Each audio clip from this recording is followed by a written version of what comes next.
In the early hours of May 4th, 2026, the steps of the Metropolitan Museum of Art in New York City transformed into something that felt less like a gala and more like a verdict. Fashion's biggest night had arrived, and this year the stakes were higher than the gowns. The Met Gala 2026, officially themed costume art, was co-chaired by Beyoncé, Nicole Kidman, Venus Williams, and Anna Wintour herself. Four women who have spent decades defining power, beauty, and control in their respective fields. Four women who understood that this was not just about dresses, it was about who gets to sit at the table, who gets to be remembered, and who gets to be erased. The night delivered exactly what the Met Gala always promised: iconic fashion moments that will be studied, copied, and debated for years to come. Zendaya arrived in a sculptural creation that seemed to defy physics, her silhouette shifting between armor and sculpture with every camera flash. Rihanna, pregnant and radiant, wore a piece that commentators immediately called one of the most daring maternity looks in the event's history. Timothée Chalamet continued his evolution from heartthrob to fashion provocateur in a look that split the internet between genius and disaster.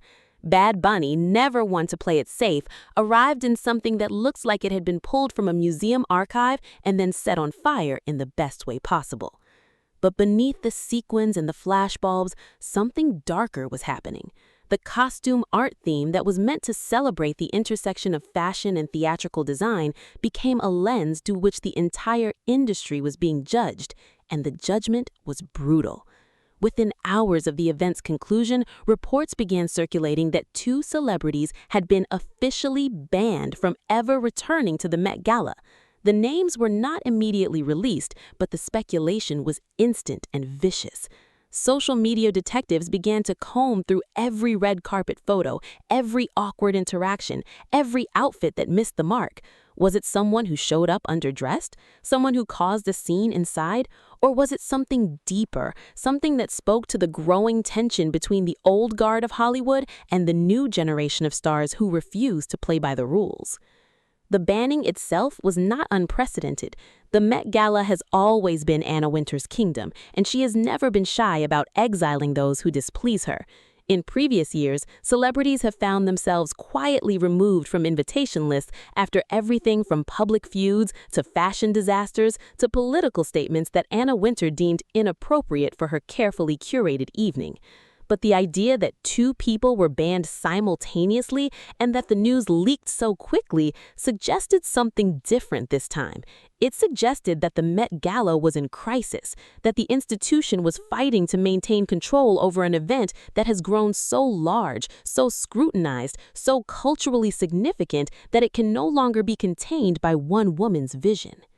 Then came the call-outs, not whispers in bathroom corners or passive-aggressive Instagram stories, but public, unapologetic statements from celebrities who had attended and were now openly criticizing the very event they had just participated in. One actress, who arrived in a gown that cost more than most people's homes, posted a statement the next morning calling the gala a performance of wealth that felt increasingly disconnected from the reality of the world outside the museum. She wrote about the staff who served the dinner, the workers who built the sets, the security guards who stood in the rain while celebrities posed for cameras. She asked her millions of followers to consider who was really being celebrated when the price of a single ticket could fund a year's worth of meals for a family in need. Another musician, known for his outspoken political views, used his platform to criticize the exclusivity of the event, pointing out that the costume art theme felt hollow when the art world itself was struggling with questions of accessibility, representation, and who gets to decide what counts as culture. He noted that while the gala raised millions for the Met's Costume Institute, those millions came from the pockets of billionaires and brands who were using the evening as a marketing opportunity, not a genuine celebration of art. His words were shared hundreds of thousands of times, and the comment section became a battlefield between those who saw him as truth-tellers and those who accused him of hypocrisy for attending in the first place. The controversy deepened when it was revealed that several guests had refused to follow the evening's dress code, which was meant to reflect the costume art theme through theatrical, avant-garde, or historically inspired designs.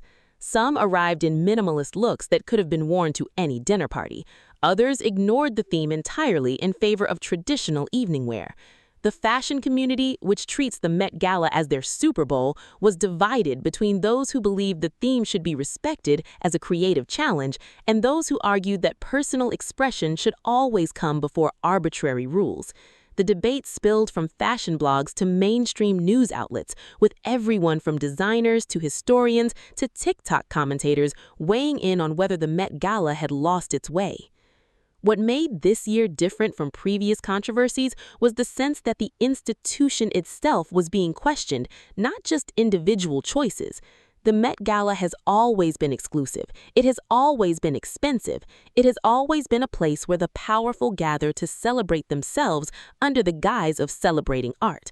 But in 2026, that formula felt less like tradition and more like a liability. The world outside the museum was dealing with economic uncertainty, political division, and a growing awareness of inequality that made a $35,000 ticket harder to justify with each passing year. The celebrities who called out the event understood that. They understood that their fans were watching, that their silence would be noticed, and that the old rules of Hollywood, where you smiled for the cameras and kept your complaints private, no longer applied. The banned celebrities, whoever they are, may never publicly acknowledge their exile. That is the nature of Anna Wintour's power. She does not need to explain herself. She does not need to announce her decisions. The absence of an invitation is statement enough. But the fact that the bans were reported so quickly and that they became part of the narrative before the gala had even ended shows how much the balance of power has shifted. In the age of social media, secrets are harder to keep. In the age of accountability, silence is harder to maintain. And in the costume art age, the performance itself has become the subject of critique. As the images from May 4th continue to circulate, as the best dressed lists are compiled and the worst dressed lists are mocked, the real story of the Met Gala 2026 may not be about who wore what. It may be about who was allowed to speak, who was forced to leave, and who decided that the emperor had no clothes.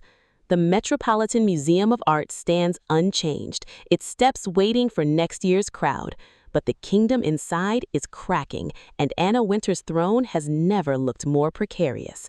Because in 2026, fashion is not just about what you wear, it's about what you stand for, what you refuse to accept, and whether you have the courage to walk away from the most exclusive party in the world and tell everyone exactly why you did it. In the early hours of May 4th, 2026, the steps of the Metropolitan Museum of Art in New York City transformed into something that felt less